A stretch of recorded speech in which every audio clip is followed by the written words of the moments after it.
Hi, team. Welcome to the Escape Podcast for Star Wars The Old Republic. Coming up, we go old school and talk about explosive conflict. We go through the story, the mechanics, the loot, and any other secrets we can come up with. But first, a couple bits of news and a shout out to our guild, Alea Yacht Est, on Jedi Covenant.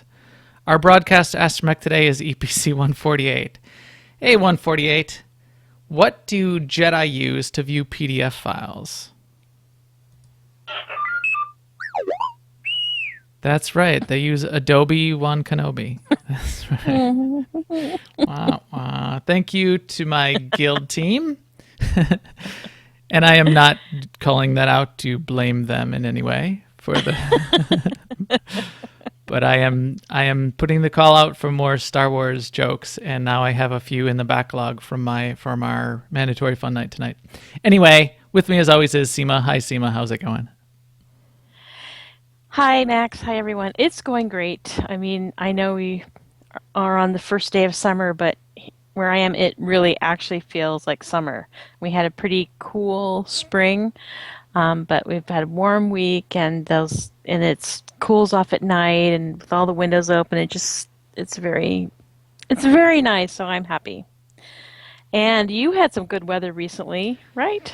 Yes, I was on vacation last week, so I was not in the game very much. I did go to Maui with my kids and a little bit of extended family, and it was a good trip. We had a lot of fun. I always enjoy hanging out with my kids. They're older now. One's in college, one's just going to be starting college in the fall, and one's just starting high school, and they're a blast. So that was really fun. It was a trip organized by grandma who wanted to take the grandkids, and then my sister and her husband came, and I came too, and then all the grandkids were there. So she drove the agenda, and it was a little more packed agenda than I probably would have had for a vacation. But as a result, we saw and did, and the kids got to experience all the things. So that was really cool, including, a little bit of sea kayaking and going through the bamboo forest on the road to Hana. And if you've ever been to Maui and looked at the checklist of sort of the highlights of things to do, we did all of them. It's long. Yes. Wow. But it was fun. So if you would have put in a little bit more just relaxing on the beach time. Yes and no. I still ran every day, and I would have even potentially done more of that. I would have just done less of, let's see, one day we got up at 3 a.m. so we could go up Haleakala, the volcano, to watch the sunrise, which was a great experience, but it was still getting up at 3 a.m. So I probably would have done a little less of that. And then it was like another day, get up at 6 a.m. so we could get out early before the waves start up and get a little sea kayaking in and some snorkeling on another day that was early. And I think it was just too much of getting up. I'm not a morning person, so Oh, yeah. that was the And issue. structure too when you're thinking it's a vacation time. But yeah, it sounds awesome. Yeah, it was pretty amazing. It was really nice. Anyway, we sort of have a little bit of news. Well, let's look at the news. Now, an Imperial News Network report. We did get an update that information will soon be coming on the Light Side Dark Side event. The Light Side Dark Side event, in theory, is going live next week, so should be starting around June 28th. By Thursday of this week, which would be the 23rd, we should be getting an update from the developers that talks more about really what the event is, how it works, what the counter is that's sort of counting off Light Side and Dark Side. The only additional piece of information that Eric posted on the forums was that it is confirmed that diplomacy will not affect the counter of Light Side, Dark Side choices and points, however they're going to accumulate. So that's not a way that you can sort of make the system work. So there's that. We'll And find out more.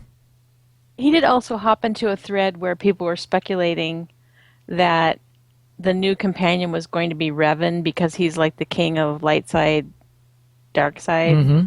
combo. And or they were speculating that it was going to be Jace or Revan, right? So he did jump into that thread and say that he's not going to give any information, but to point out that the word to look at is new.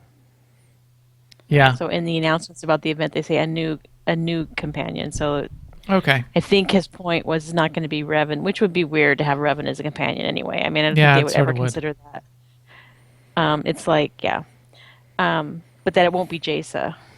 So, well, I guess we'll see. I guess we will. In theory, we shall In see. theory, right? Also, next week, June 28th, chapter 15. So, June is our month for having two chapters. Chapter what? 15, isn't it? Chapter. I don't understand those sort of numerals. That's confusing to me. XV. Ah, X, chapter XV. Yes, yes. the I've galactic Roman numerals. Yeah. I've been waiting for chapter XV, Well, I have been waiting for it too. So, next week we wait no longer. which is the penultimate chapter of this particular storyline at this particular moment. So we'll have to see what Yeah. happens. Then, in theory, in 4 weeks, we should get chapter XVI, and that should wrap up the current storyline for Knights of the Fallen Empire. I don't know. We do know that they're planning through various things that they've said on the various streams that they're planning on a season 2 of story of some kind. I don't know how soon that's going to come. I think that maybe as we get into next month, we should have a little show where we get speculation on what that's going to look like and how soon that's going to come and what might happen after 16. Should be interesting. Yeah. In guild and community news, couple points of community news that both involve Snave this week. He actually did a really good interview with Eric Musco on PvP. One of the best interviews about PvP that's happened in a while. He gave BioWare, he submitted some questions pretty much a month in advance and allowed time for Eric to gather up as much good information as he could about the current state of PvP, what they think about balance, a bunch of other pertinent questions that PvPers actually want to hear about. And there were some good answers that were given, and it wasn't so much we can't really talk about that, or we don't know, or blah blah blah. There were some good things that were outlined of strategy and approach. I recommend it if you are into PvP and you want to hear a little bit more about that. It's a good listen. Also, Snave and PvP, the round 6 of Snave's the PvP 1v1 tournament that he organizes on the Red Eclipse server will be coming up next week. I think Saturday, July 2nd is the target. So a week and a half from now, 2 weeks for Saturday, July 2nd. Is July 2nd a Saturday? Must be a week from Saturday. That's the date I had in my notes, which could be wrong. So check. No. July 2nd is a Saturday. Well, there we go. I'm counting 30 days has September. April. Yeah. Okay. How many months of the year have 28 days? All of them. Uh-huh. Dad.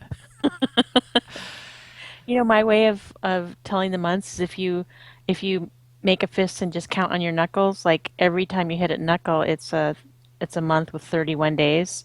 So you'll go like January, and then February is between your fingers, and then March, and then between your fingers, and then and then when you get to the last knuckle, you go immediately back to your first knuckle. So it goes January, February, March. Anyway. Well, that So I always confuses know. me though because I've got the prison tattoos on my knuckles. So The ones that say April. yeah, say the days of the month. They wanted to do kill and love, but no, I said no. Do the days of the month, and I'll always know. And they said, "You are hardcore, man. You are hardcore." Yeah, I went to an actuarial prison. We did a lot of counting and keeping track of dates. Anyway, we will also be continuing all our guild events. We're going to be going back to the Republic side next week for Mandatory Fun Night. We'll either do something fun if one of the events comes up. I expect the Grease should be coming back before too long. I don't know if it'll be next week, but it could. And if not, we are thinking about maybe trying to do some world boss hunting or commander hunting or a little bit of both. So if people wanted to join up, they certainly could do it without being in the guild, Seema, but what if they wanted to be in the guild? Because who If wouldn't? you'd like to join the guild, you can do that very easily by finding us on Jedi Covenant and joining a channel called AIE LFO. Say hi, and then if there's an officer online, we can invite you. And the best times to do that are in the evenings, especially on our ops nights, which are Monday, Tuesday, Wednesday, Thursday, and Friday. If you want to find out more about the guild, which we are part of a larger multi-gaming guild called AIE, Alea Iacta Est, and you can get more info about our large guild by looking at our website, which is aie-guild.org. Yes, one note that came up, I was talking to a couple guildies in a couple places over the course of the past week, people looking for invites, especially as people have been on vacation in and out. We have a couple resources that you could check in on. You can find us on Twitter and ask there for an officer, and if one of us find you, you can catch Seema or myself, or some of our other officers are on as well. Find us that way, and we can see if someone's on and can get you an invite because we're on both sides. Also, if you look on aie-guild.org, we are currently in beta test of using Rocket Chat, which is sort of like Slack, but allows us to do integration with our guild authentication system. So your same name and password that gets you to all of our guild services like Mumble will also get you on Rocket Chat. I do keep an eye on Rocket Chat, not 100% of the time, but I do keep an eye out there. That's another place that you can check in and see if an officer is around. So there you go. And with that, let's crack open this holocron. Deep in the ancient, monster-infested tomb of Marka Ragnos, there is a holocron filled with dark secrets and encased in a great stone monument. We are currently in an old school operation called Explosive Conflict.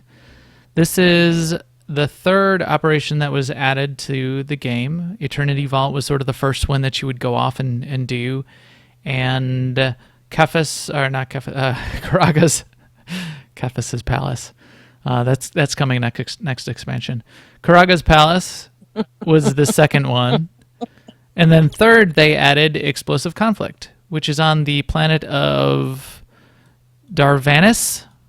And so the story here is that Kefas was a Trandoshan warlord who was recruited by the Dread Masters. So this is a continuation of sort of the Dread Masters' early story in SWTOR, sort of controlling things. Right, which started on Belthavis, the planet. So you cracked them. You broke. It's your fault, you, and I'm talking to you. It is your fault, all of yous, that the royal you, as my kids like to say, that they were broken out of prison out of Belsavis. Two things happened on Belsavis. You broke them out of prison, and then also Soa ended up getting broken out of prison. Did the Dreadmasters try to break him out too? Was that part of that mix? I don't know if they were involved in that as well. I think they might have been. But they were certainly then involved in everything that happens then all the way in all the operations, all the way through Dread Fortress and then Dread Palace. And then they sort of aren't anymore. And I won't spoil why they can't operate anymore because they're dead. But they can't after Dread Palace and you kill them. Anyway, you released them on Belsavis, and they tried to wreak havoc in a number of ways, which really comes to a pinnacle with Dread Fortress and Dread Palace, and is really cool on Oricon. But along the way, they recruited Kefas, this Trandoshan warlord, and he's got a bunch of military units that work for him, and he established this forward base on the planet and or moon, I get them all mixed up, of Darvanis. And our job is to infiltrate that base because we need to nuke it from orbit. But there's a giant shield covering the whole base, so of course we need to go in and infiltrate the base and walk in the front door and walk through the base and get to the shield and switch the light switch to off so that the shield Only a is down. small team of 8 or 16 can accomplish this mission. Yes. Do not try it with 7 or 12, apparently. Not the voice of experience or anything. The holy number is 3. It shall be 3, not 2, not 4, and 5 is right out. Anyways, that's the deal. So you get in here. There are a couple of your allies, depending on who you're talking to. I think I've got here, yeah, our pal. What's his name? Where is he? Oh, Captain Nerl. Captain Narrow, yeah. So Captain Errol's hanging out here in the beginning, and he says, welcome. This is the main assault, and good on ya, and I'll see you later. And of course, does not come with you to help out, which is really No, nice of he him. doesn't. It's a series of 4 bosses with a bunch of trash, more trash than some of the later operations in between. Not terrible, but there is some significant trash. No. So what we'll talk about? It's Yeah, go ahead. it's actually perfect try. I mean, it's not insignificant, but there's not a whole lot of it. I don't That's know. I true. think It's good really not trash. bad. You're right. It's not terrible. It's some and not super annoying trash. Although not trivial. You gotta watch Yeah. it. There's like one little mini boss in one place that you gotta to deal with. And I really like it because it's one of the operations that's almost all outside. And in fact, it is all outside, and there's no sort of. I mean, you do go through a cave at one point, but it's outside. It's sort of military focused. When I first started doing it, I did it on my trooper, and it really had the feeling of a fight that a trooper would go and do, which I liked. It was sort of that military assault feel. It was a really cool element of Star Wars that wasn't, I'm just gonna go and I gotta fight a bunch of Sith or something. In the early days, this ops had a rep for being not only difficult, but also difficult difficult because it was kind of buggy. Yep, a little bit. But it's solid. I think it's pretty solid now, and I think the fights are some of the best encounters in the game. I really like this place now. Yeah, so let's talk about them. There's trash leading up to the first encounter. Just as we think about that, one quick tip I wanted to throw out there is a trick to getting past that first set of trash. Although it doesn't always work because some people potentially die along the way. But there's about 5 waves of trash that you need to fight through. You can ride past all that trash, and if you ride all the way to the first boss encounter and jump off the cliff, then all of that trash will not follow you and it will reset. If anyone dies, then they go back to the beginning, however. There is one other trick, which is as soon as you engage the bosses, then a speeder shows up, just as speeders tend to do, that drops you off right at the top of this cliff as well. And the people that were there back at the start because they died along the way, they can hop that speeder and come join the fight, which we confirmed tonight when we were in here goofing off. Yeah, and that's fairly new. I mean, I like it. So you want When we to were do a description of the drunks? Sure. I just want to say when we were doing this, many years ago, the exit area used to work in combat. And we were doing this fight, and we would get to a point where like, exit combat, exit combat. Yeah, this was hard. Especially this was one of the first ones that they also added a nightmare mode to that was very, very hard back when it started. And so, So when yeah, we, there's two.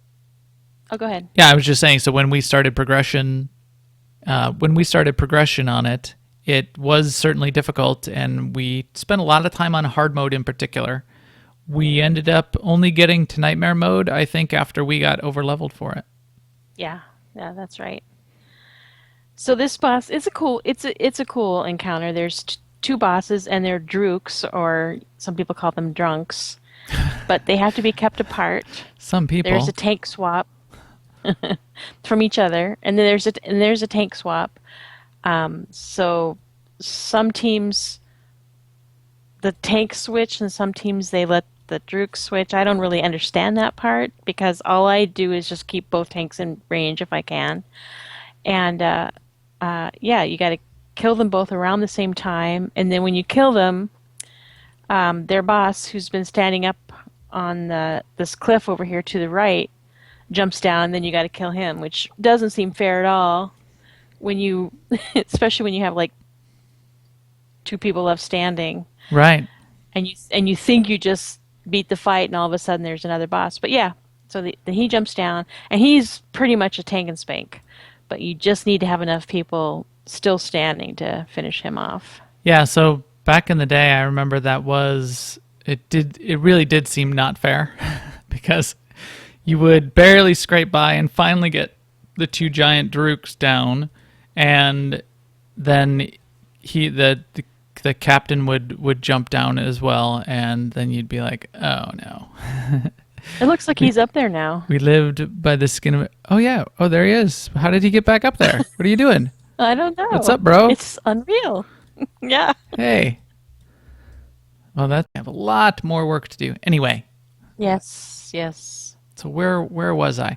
So this is one of those fights where you do need to keep the two drooks apart.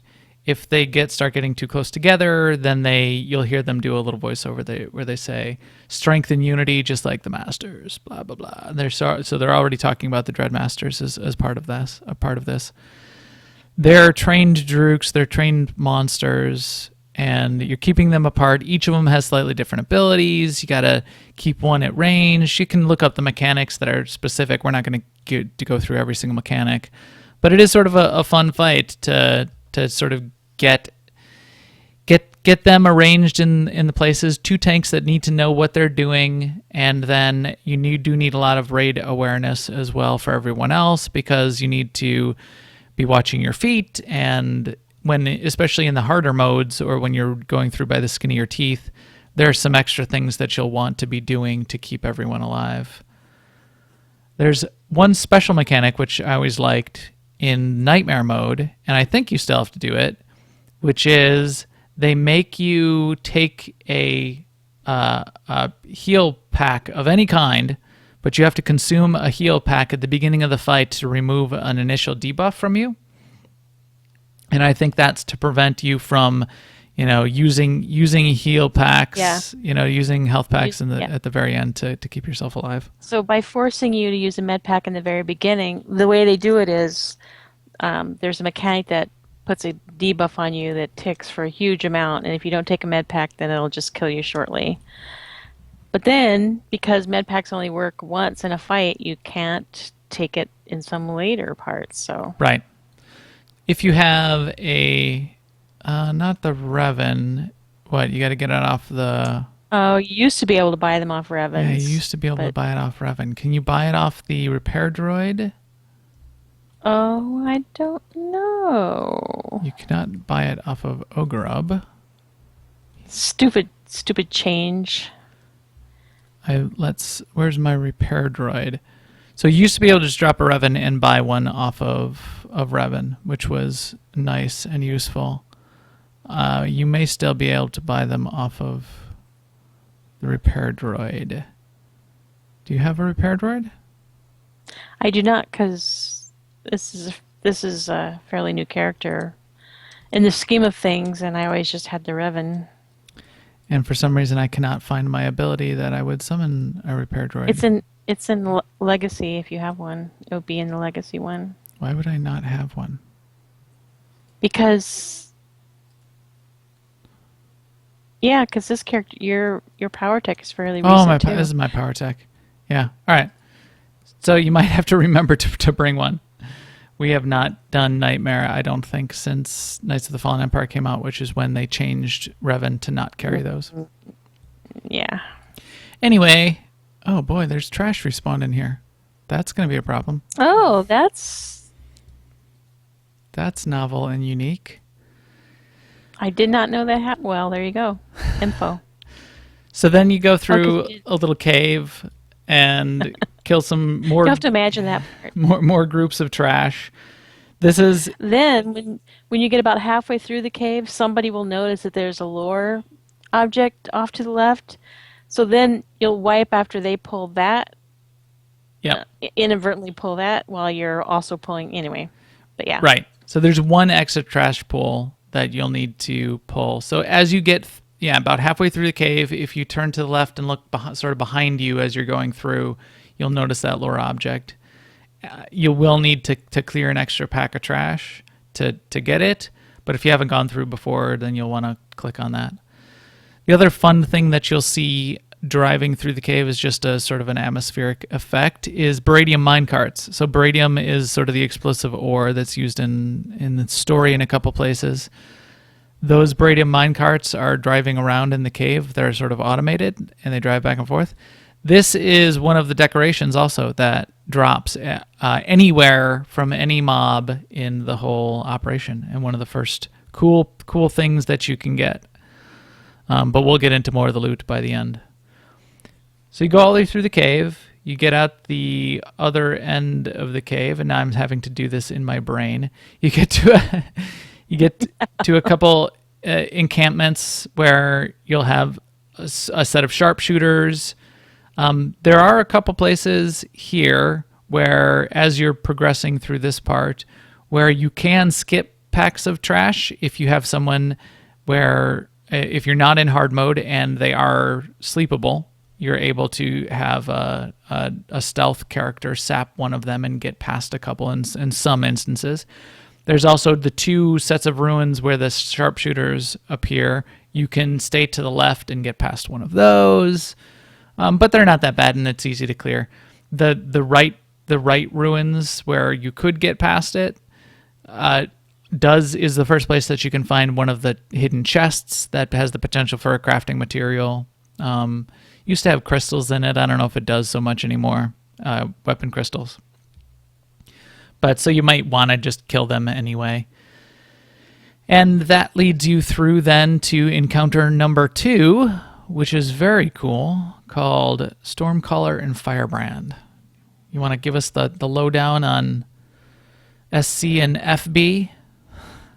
So basically they are 2 tanks, and by tanks I mean tanks that roll around on the ground and shoot you and stuff. They're not like tanks like the tank is the person who takes the threat. It's tanks, like war tanks. So you have to kill these. This is another fight where you have to kill both tanks at about the same time. But you split up your team into 2 groups, and one will jump on one tank because you can stand along the outside of it up on the tank, and another group will sit on the other, and you'll sort of separately work on killing each tank. While you're doing that, one person if you're an 8-man team, or 2 people if you're a 16-man team, and then it gets has to stand on the ground and kite some bad effects away from the group, and also survive. And then periodically there'll be ads. You have to jump off the tank, go kill the ads. During that section, there's radiation or something that's bad, so you have to stand under a shield while you're killing these ads, and the ads are under the shield too. Yeah. It's a rain of missiles that's coming down. So you're standing under the shields where the ads are. Yeah, technically. You don't see them, but yeah. Madness. Yeah. And then you hop back on the tank, and you just repeat this process until you kill both tanks, and then you loot them, and it's all done. Yes, you do. But as we say, wait to res the dead before you loot.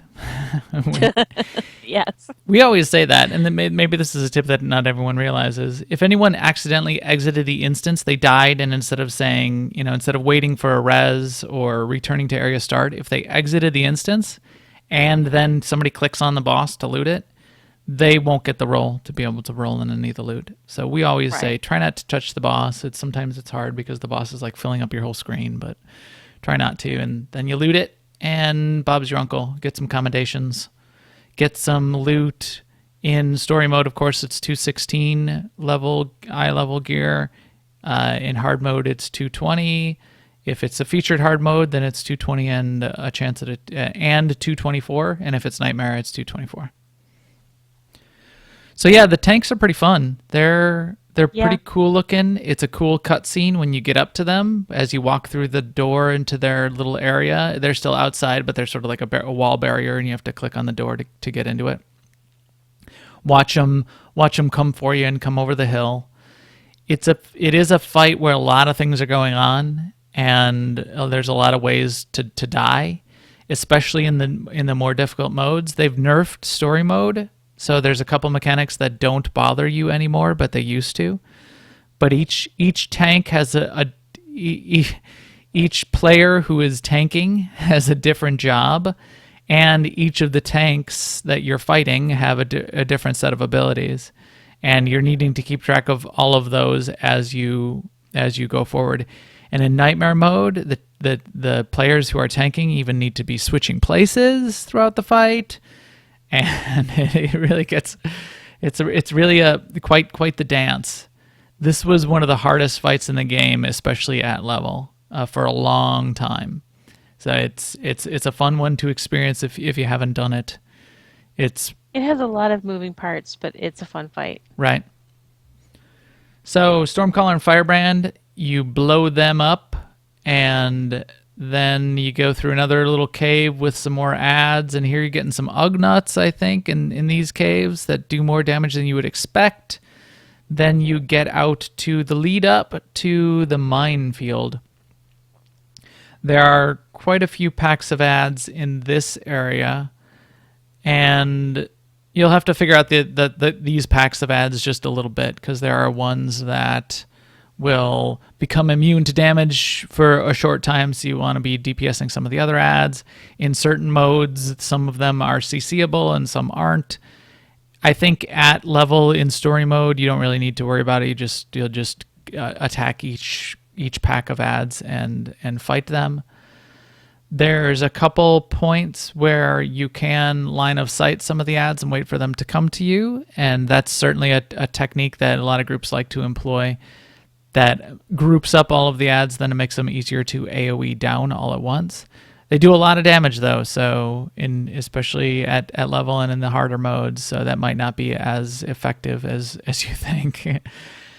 When we were over leveled for it, we would just run through that whole area all the way till pretty much the end, right before you get to the third encounter. Go around the corner, tuck ourselves into a little corner in the wall, and wait for the whole corridor of adds to come to us. That was pretty fun. And then just AoE and them all down with the many Sorks that we had at the time. Yeah. Yes. Yes. MOAR lightning. Then you get to the third encounter, which is also very cool and unique. So this is a puzzle encounter, which you know that BioWare likes to do. They had one in Eternity Vault. They had one in Karaga's Palace. And this is our next puzzle encounter that we encounter in any of the operations. But it's kind of a deadly puzzle. Yes, there is serious consequences if you choose unwisely. So why don't you walk us through this one, Zima? So in this one, there's a field that's marked off in a grid, and there's a tower, and in the tower there's a panel. And the person who goes up on the tower, which is usually one of the tanks, can search across that grid and try to open up and find the ones that are safe for the party to walk on. And once you get on the green square, then somehow they summon a giant droid, and that has to do with the square and finding new squares. That part I don't get. But the giant droid comes, and you have to kill the droid, and you have to not get knocked out of the square, because the droid does have a knockback. And because if you get knocked out of the square that's safe, you get knocked into this area, all the area around you, which is not safe, and in fact will kill you. But it's tricky because the droid also has a cleave, so you can't stand in front of him either. And you're just in this tiny little square, so it is kind of a little... Positioning is key, although the cleave is interruptible, but, who does that? Who does that? But,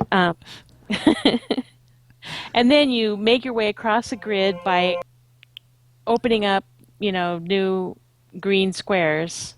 And when you get to the far side, then you got to kill the actual Colonel Wargoth, who's the third boss, which is not trivial either once you get that far. But once you get the grid, getting the grid down is really the main part of this fight, to me anyway. Yeah. Yeah, the minefield is certainly the tricky part. There's a person, as Zima said, there's a person in the tower controlling which squares that you're lighting up. And if the square lights up green, then you can step in it. If the square lights up red, that means you need to defuse the mine before you can move into that square. So you need to you have a couple options. One is to sort of try to find an optimal path. The second is just sort of keep going forward, and every time you get to a red square, defuse the mine.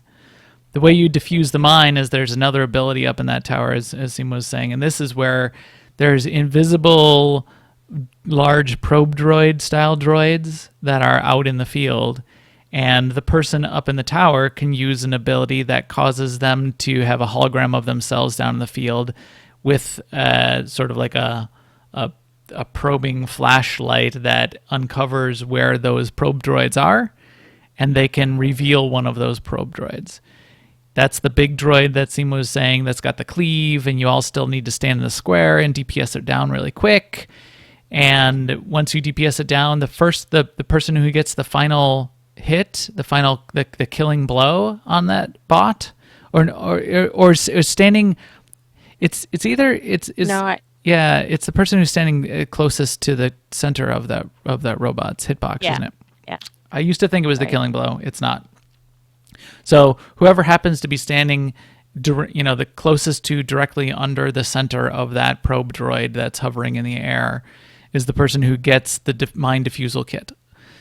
If you then then you need to pause for a second, and that red square, there's a third ability that the person in the tower has where they click another button and turn that square orange, and then you have 10 seconds to defuse the mine. So only the person with the mine diffusal kit buff on them at that point can walk forward and click on the mine and defuse it.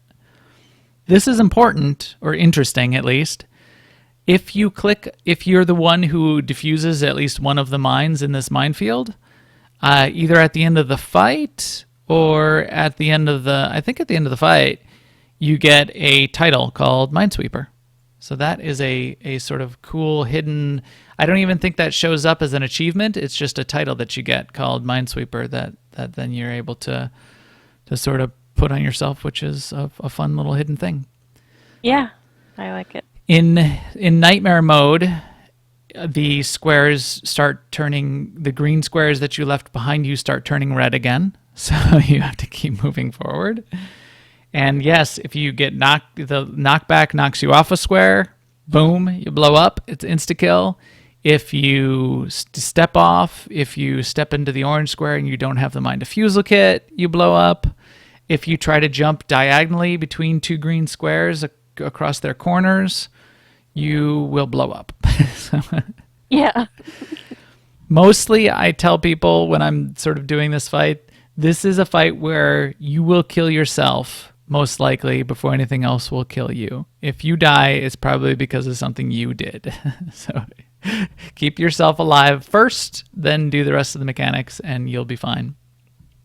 And there's ads, too. There's two different kinds of ads. One are some humanoids, which don't bother me at all, just, whatever. But then there's also some droids that come. If they make it to the raid, to the ops team, they'll blow up. Yeah. And that I mind. So the ranged have to kill them before they get there, while they're not getting knocked back or cleaved. In harder and harder modes, they certainly do more damage. Those droids tend to walk pretty slowly, but yeah. So you can kill them. But again, at level, this was a hard thing to do, and it was hard to be DPSing the big droid fast enough and then making sure you're knocking back or killing those other droids quick enough and getting all the way through. If you do not complete the minefield, which has its own enrage timer in time, then a bunch of turrets all along the sides start doing insta-kill rail shots on your group, which is really nice of them. After you get all the way through, there's a little box you can click on the end. You click that box and light it all up, and everyone can run across. In Nightmare mode, the whole field that turns, it only one row lights up and it turns red really quick. So you have to click it, and then the tank needs to run really fast, and you might even want to have a rescue handy because that's fun too. See the tank blow up halfway across.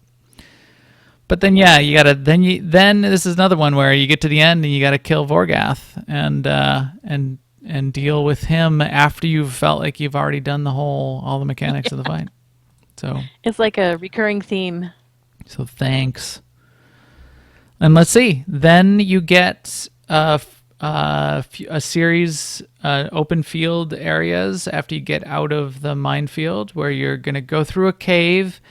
There's a little mechanic where it's to sort of separate the two parts of the instance where you click on a button, which is it's giving you a little sort of story effect of you have to get through the back wall of this cave, so you're activating this mining drill, which punches a hole through and lets you sort of get out, and then you sort of teleport on the other side.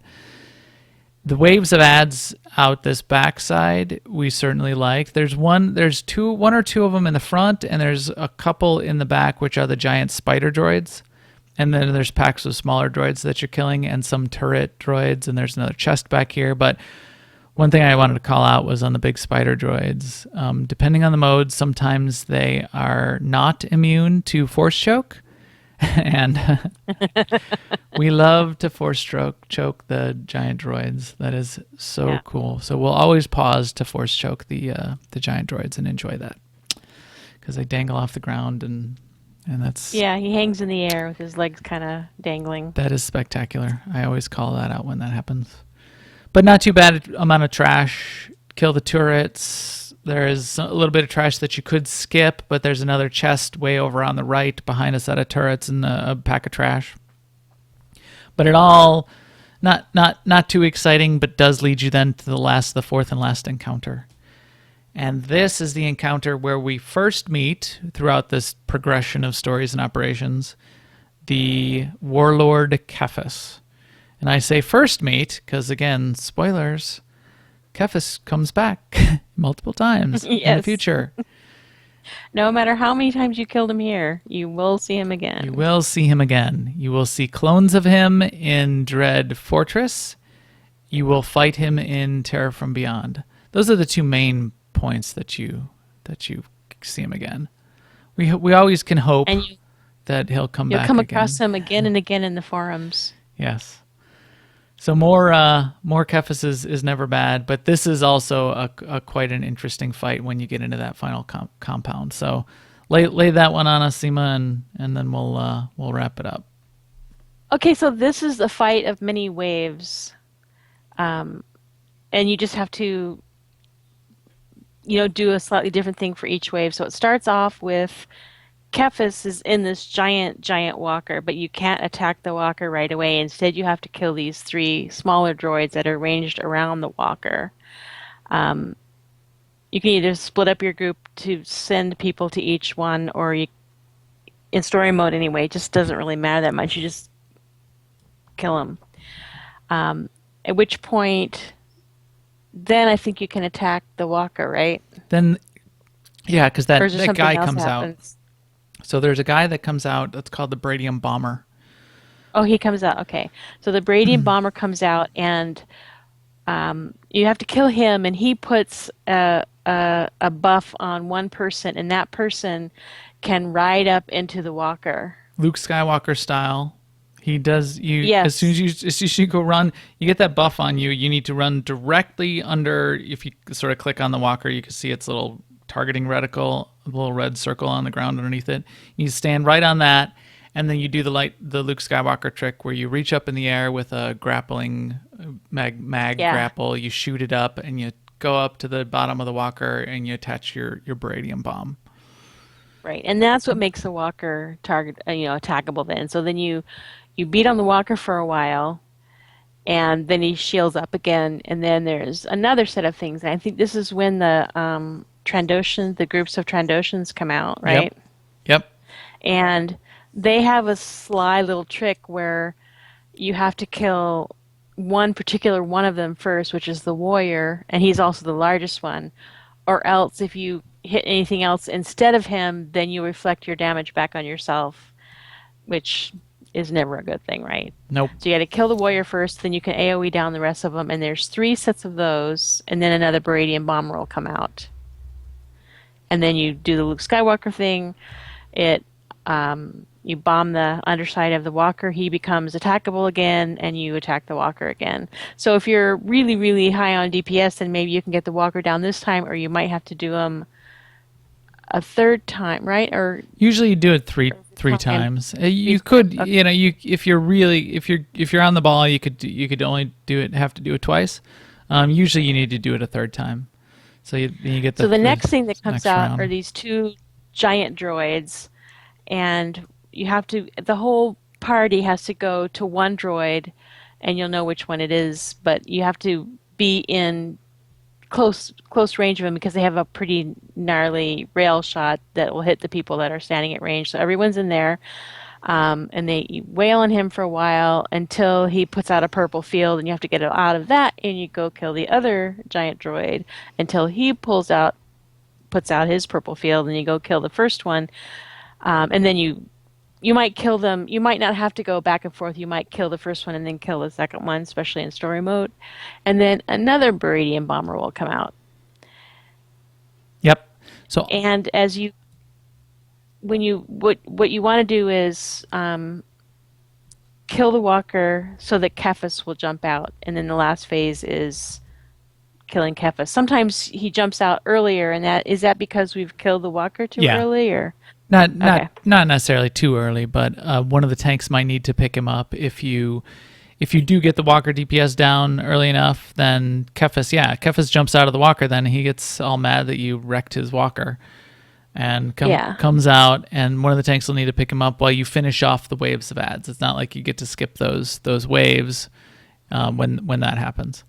But you can ignore the And Bradian bomber at that point. Well, you'll need to kill him anyway, but you don't have to obviously DPS the walker anymore.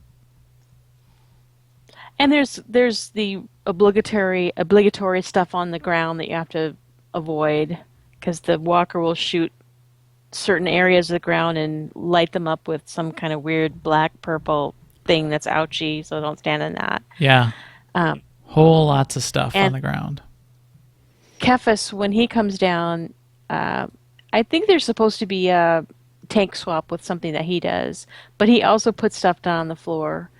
And the tank is kiting him around so that, he has to move because of the stuff that he's putting down the ground. And basically you kill him while he's doing that.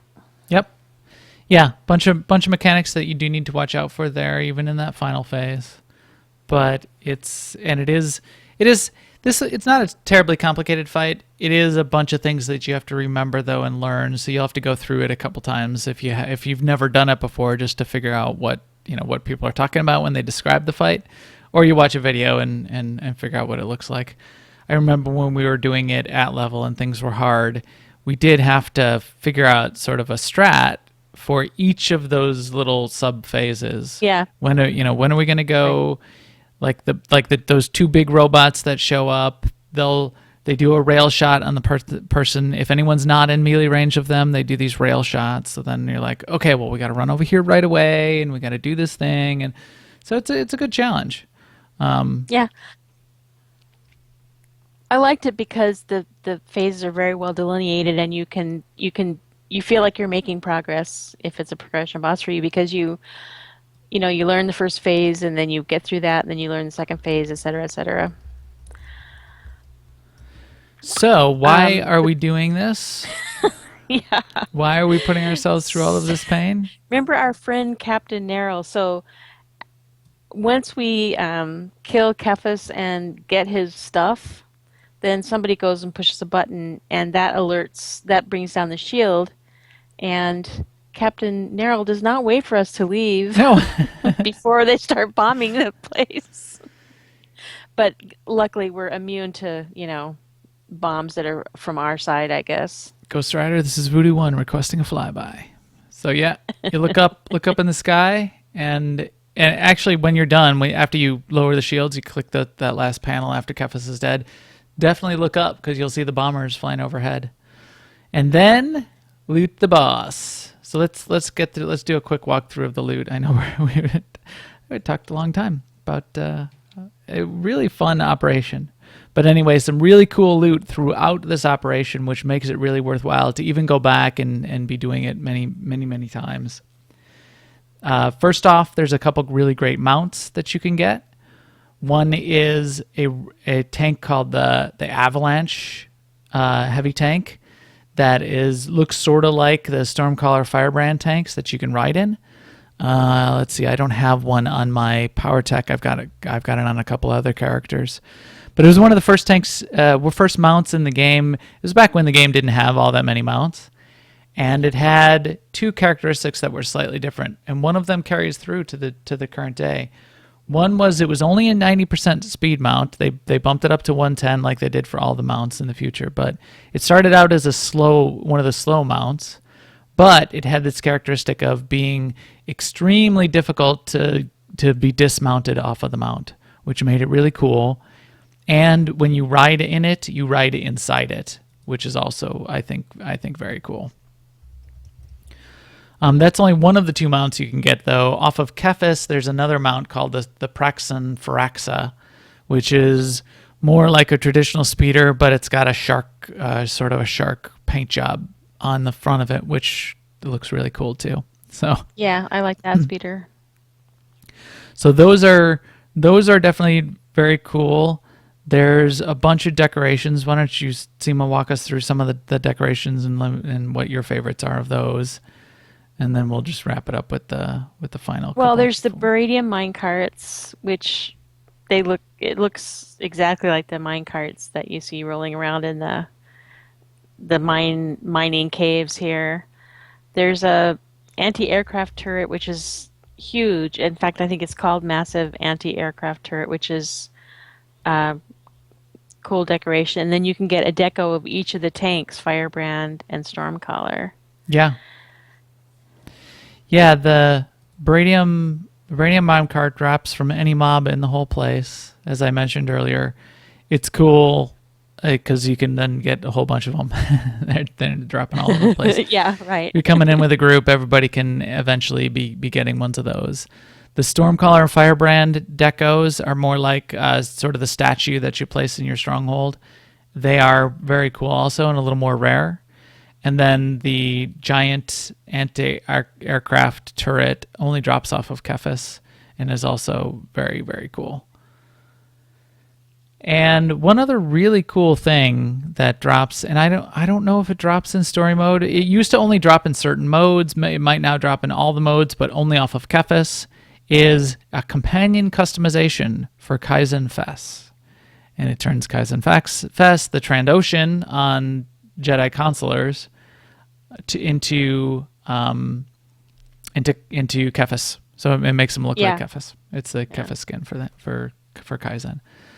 So I know we had a couple people. I mean that was a little cruel to have out there, because I don't even know if it was like Bound to Legacy or something, but we'd have people that like it was Consular was their main and they've been waiting for that for a long time, but that somebody else would get it and they would roll on it, and that's one of those ones that they should have just only allowed Consulars to roll on it or something. I think that would have been a little more fair. Yeah, right. Of course, now that we all have access to Kaizen Fest, True. Yeah.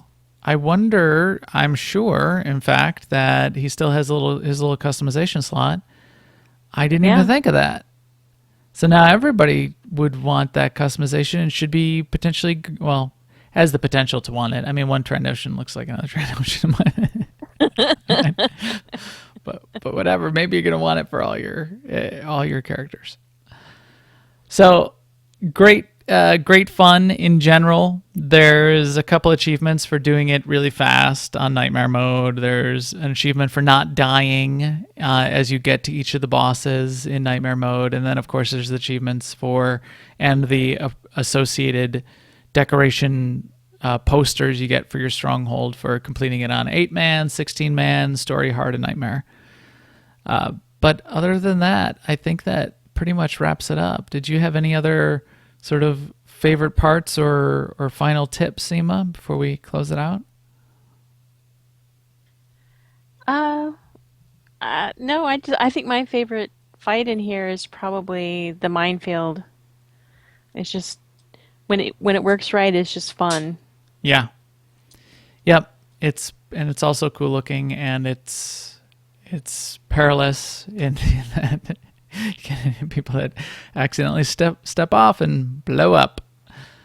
Yeah, fun and perilous.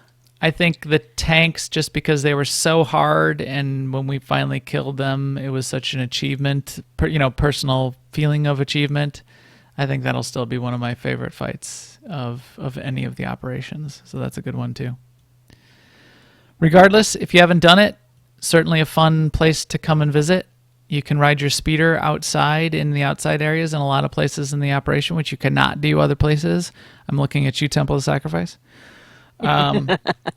So it's cool. It's cool art. It's a cool theme. It's that military assault theme that I really liked, especially as a trooper early in the game, and I highly recommend it. Yeah, check it out. With that, I think our EPC 148 droid is ready to head out and fire up his Adobe One Kenobi reader and read some PDFs while he's floating around in an escape pod. So thanks to all of you for joining us on newoverlords.com, iTunes, YouTube, or live on Twitch. We will stream again next Monday night on twitch.tv/newoverlords. Actually, next Tuesday night. We've switched to Tuesday. I got to change that in our script notes, don't I? I keep screwing that up. Tuesday. I think I have that spelled somewhere in a tattoo too, so I can remember how to spell the days of the week. Tuesday night on twitch.tv/newoverlords after our guild mandatory fun night around 10:15 or 10:30 p.m. Central. Please follow us on Twitter at MaxTheGray and at AIESEMA, and come find us on Jedi Covenant and ask us for an AIE guild invite. We would love to have you. And we will talk to you soon. Later, everyone.